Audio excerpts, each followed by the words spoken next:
Well, this could be perfectly timed, but it's still breaking news. The US has today slapped sanctions against two top leaders of Pakistan-based terrorist groups, the Harkat-ul-Mujahideen, and two financial conduits of the Lashkar-e-taiba that have been involved in a series of attacks in India, including most prominently the 2008 Mumbai attacks. In a statement, the US Treasury Department said it has placed sanctions on Fazlur Rahman Khalil, a founder of the Harkat-ul-Mujahideen or HuM, as well as against two Pakistan-based terror organizations by designating individuals and entities as specially designated global terrorists. Now, this could be timed with Narendra Modi's visit, but this is specific and elevated action that has been taken. Gaurav Sawant, editor, Strategic Affairs, breaking this story here on Headlines Today. Gaurav, the US Treasury Department today, when Narendra Modi meets Barack Obama, has issued a statement saying that it has targeted senior officials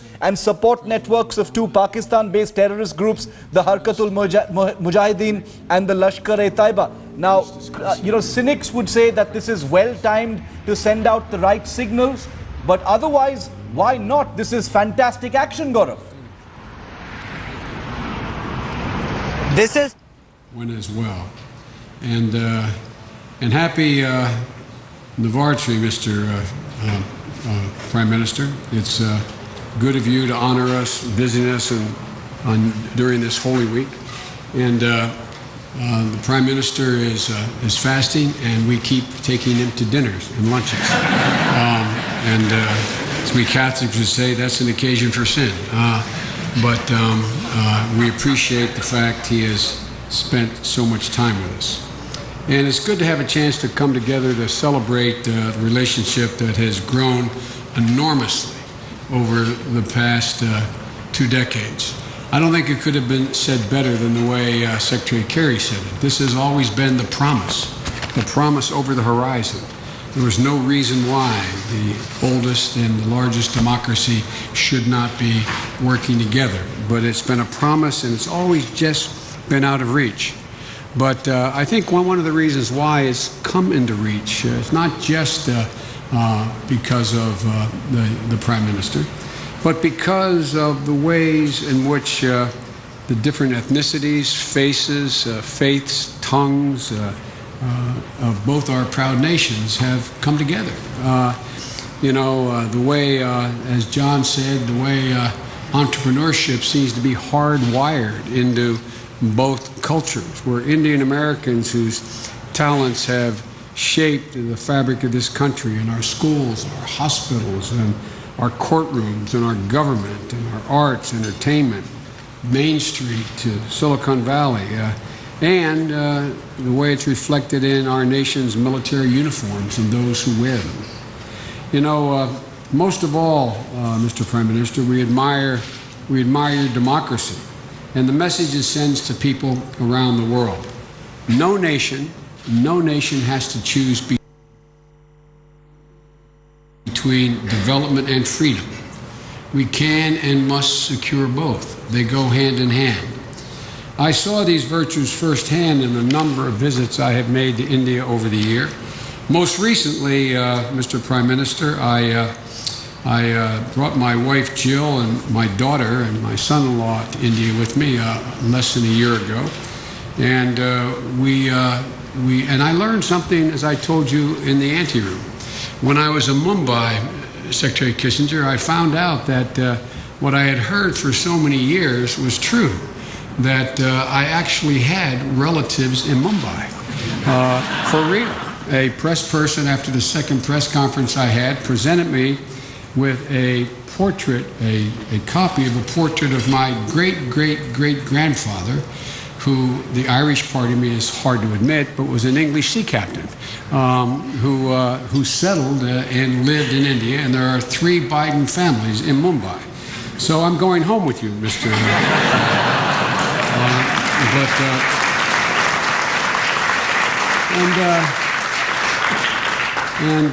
My wife and my daughter got to see what I've had the ability to see in the past.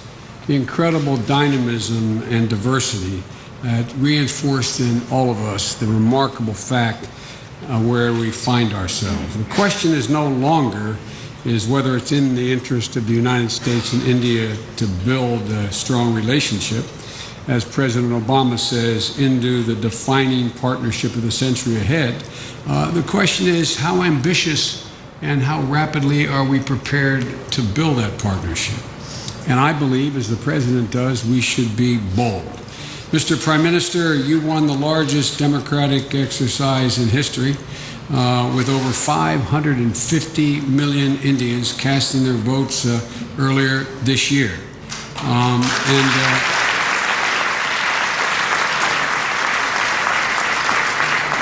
You campaigned on some of the very goals we hope to achieve in this relationship: greater investment in India's economy, a modernized defense sector, and inclusive growth for both of our peoples. And your support for economic reform paves the way for the expansion of our nearly $100 billion in trade on a yearly basis. This work will not be easy. It demands us both making tough choices, but I think that we have an incredible opportunity before us. Mr. Prime Minister, I think together you and President Obama can usher the partnership of two great nations and two great peoples into the 21st century in the way we've been looking for and hoping for some time. I am often known for quoting Irish poets by my colleagues, but one of my favorite Irish poets is William Butler Yeats. And he thought a great deal of the great Indian poet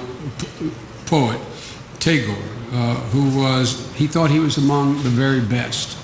And he was India's first Nobel Prize winner, the only person to ever have two of his compositions chosen as the national anthem of two different countries, India and Bangladesh. I'll summarize what Yeats wrote about Tagore in the book that won Tagore the Nobel Prize that came to him over 100 years ago. He said, his lyrics are full of subtle rhythm, of untranslatable delicacies, of invention, the work of a supreme culture. The same can be said of India today, a diverse community humming with dynamism and energy, great and ancient society, reinventing itself to be able to thrive in the 21st century. Tagore wrote, and I quote, "You can't cross the sea merely by standing and staring at the water. We have to act together."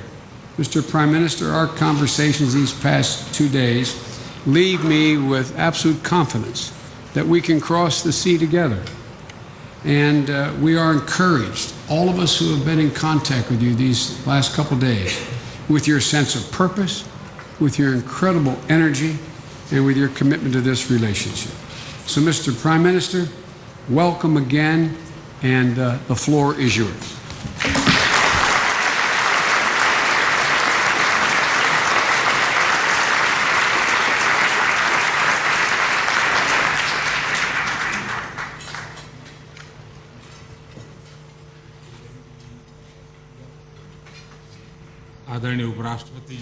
Honorable Vice President, Mr. Joe Biden, Secretary of State, Mr. Kerry, the words that have used for praising me, the sentiments that you have expressed praising me, I am very grateful to you wholeheartedly for that. And listening to both of you, it is very clear that because of my travel this time, the relations between India and America, a new confidence has arisen in that relationship, a new excitement is there in this relationship, and ultimately the relationship between two countries, the basis of this relationship is always the manner in which the kind of confidence that is there in the two countries, and what is the chemistry between the leadership of two countries. That is what works for a long time.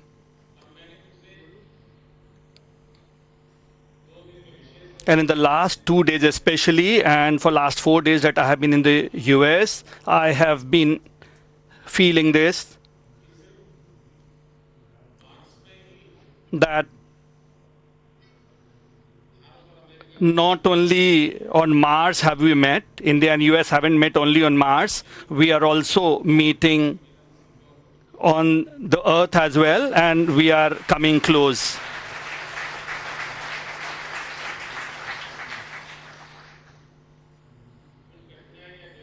There are certain problems. You use a system which is 120 volts, and we use 220 volt system in India.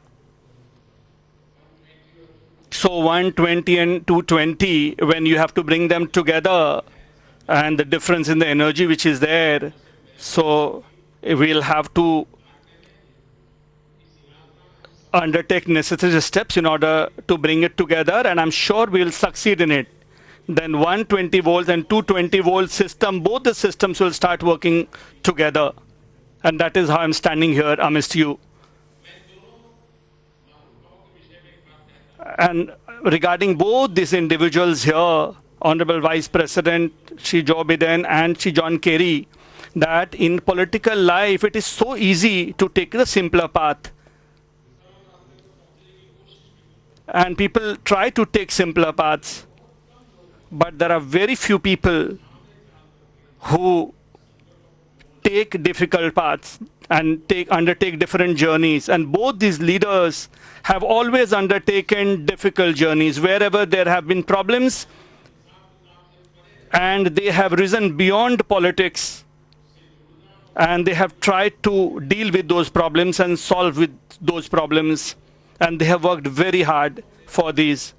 And this is the nature of both these leaders, and it is rarely seen in politics, because it is so easy to draw a line on butter, but to draw a line on stone, you need to work a lot, and you need great courage. And both these leaders belong to this temperament. And today I say this with great confidence, that India is moving forward very fast, and the youth power that is there in India, and the talent which is there in India,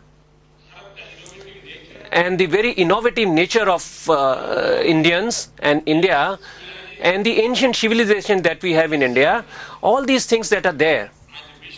And today at the World Forum, generate a new hope, creating a new hope, and the hopes that the people in the world have to fulfill those aspirations and hopes. India is committed, India is determined, and I would like to assure the world community, and especially the United States of America, that to fulfill the aspirations, hopes and aspirations of the world, they are all looking up to India, and India has become ready for that.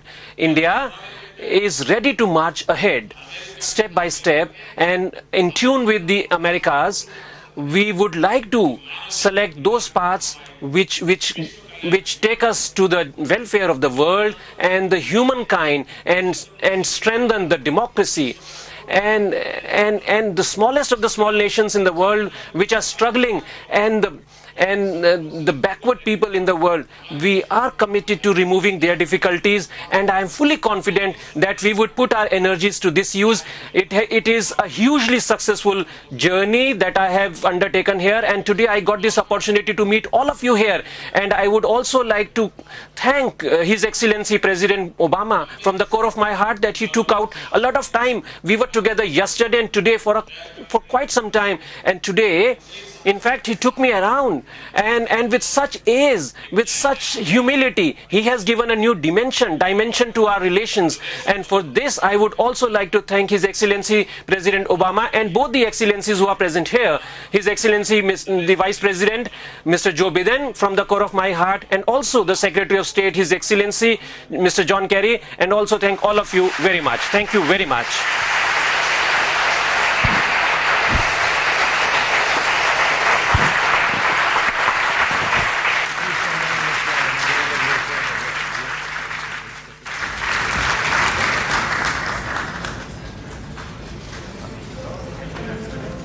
Probably one of the most informal speeches so far that Narendra Modi has given on the final leg of his visit to the United States. This is Washington, D.C. Secretary of State John Kerry, Vice President Joe Biden, and several U.S. congressmen at this lunch that will be hosted by Vice President Biden for Indian Prime Minister Narendra Modi as he gets set to wind up the final day of his visit to the United States. After this lunch, there will be another crucial meeting with U.S. congressmen as well as a meeting with the U.S.-India Business Council right there in Washington, D.C. And that is expected. It's last but not least on his agenda. The U.S.-India Business Council is a crucial body where Narendra Modi will be listing out and spelling out his own vision as far as trade, commerce, investment between the two countries is concerned. It's been a day of great symbolism. It's been a day of great optics and atmospherics there in Washington, D.C. after the huge and spectacular events in New York City. Today it was down to business and the images have rung out. They've sent out a signal of warmth, of cooperation. Big takeaways from the meeting, the 2-hour meeting between Prime Minister Modi and President Obama. Several of them very important. Both sides, analysts in their first reactions have suggested that both sides have been honest. They've recognized that the civil nuclear agreement and the issues that continue to dog it and India's position on food security at the World Trade Organization are issues that both sides have committed to resolving. They're issues that both sides have acknowledged remain contentious but have decided to resolve them. Comprehensive meeting of minds and commonality in terms of the counter-terror strategy and cooperation on intelligence and military cooperation, where the defense framework has been extended by another 10 years. That was on expected lines. But operational cooperation on counter-terror, which includes cracking down on safe havens for terrorists who harm India. This is, of course, in Pakistan-occupied Kashmir. And importantly, a meeting of minds on Afghanistan itself. Remember, Afghanistan is something that President Modi has mentioned a couple of times before on this visit itself, and it came up during discussions as well. All right, live coverage continues from Washington, D.C. with Rajdeep Sardesai, Rahul Kanwal and Gaurav Sawant.